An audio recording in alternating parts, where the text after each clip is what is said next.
You're listening to Systemic Error Podcast. The failure was designed. Platner-bashing MAGA pundit stumbles when called out on Trump's own assaults, based on an article by Matthew Raza.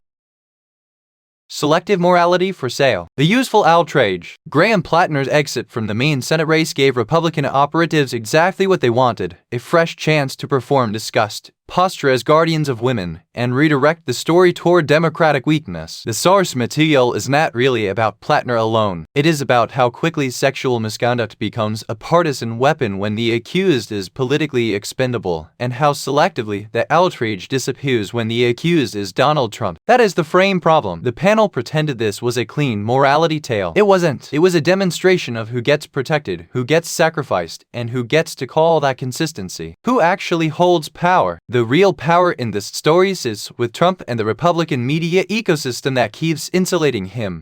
Todd could demand that Democrats take allegations seriously because his side has built a politics where consequences are for opponents, not for the ruler. When Christine Romans asked him point-blank whether he believed Jean Carroll, he sidestepped. When pressed again on the federal judge's ruling and the civil judgment against Trump, he still would not answer directly. That dodge matters more than the theatrics around Platner. Todd was not offering a principle. He was deploying a standard he does not intend to apply upward. Trump has been accused by 24 women of sexual misconduct, has a civil court finding that Carroll's account was true, and is still refusing to pay the ordered settlement. The GOP consultant's outrage is not about accountability. It is about hierarchy, what the panel hid in plain sight. The source says the court system mattered here. Then say what it means. A federal judge concluded Carroll prevailed in proving her account true, and Trump is refusing the resulting payment. That is not ambiguity. That is institutional impunity wearing a suit. Todd's line about "I believe in our court system" was convenient because it let him sound procedural while dodging substance. But procedure without equal application is not justice, it is permission. He could not bring himself to answer the Carroll question because answering it honestly would have exposed the asymmetry at the center of his argument. Democrats are expected to discard a candidate over allegations, while Trump is expected to be treated as a permanent exception. Democrats should not repeat the same mistake. The Platner collapse is also a warning to Democrats, and not the sentimental kind. The party cannot keep acting as if strategic necessity excuses moral delay. The source notes that Democrats had every reason to want the Maine seat. Fine, that pressure is real. But when a coalition tolerates abuse because a race is important, it trains voters to believe that principle is negotiable whenever the map gets tight. That does not mean pretending Republican concern here is sincere. It means Democrats need standards that are not improvised in public when a campaign becomes inconvenient. Belief, investigation,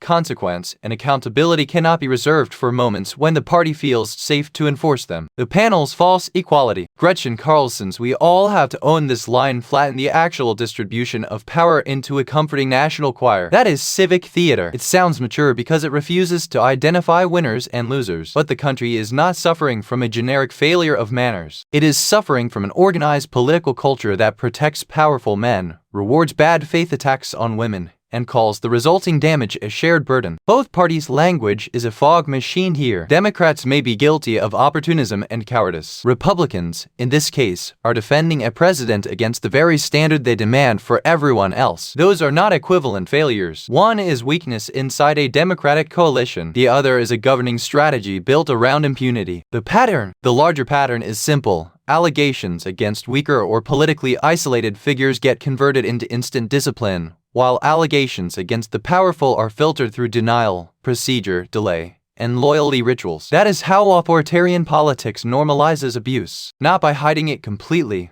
but by making accountability asymmetrical enough that hypocrisy becomes background noise. The story is not that politics contaminates everything. The story is that power decides whose pain counts, whose credibility matters, and whose misconduct can be laundered into character issues for someone else. You've been listening to Systemic Error. Thanks to Alternet for today's article, with the automated voice of Ryan. Thanks for listening.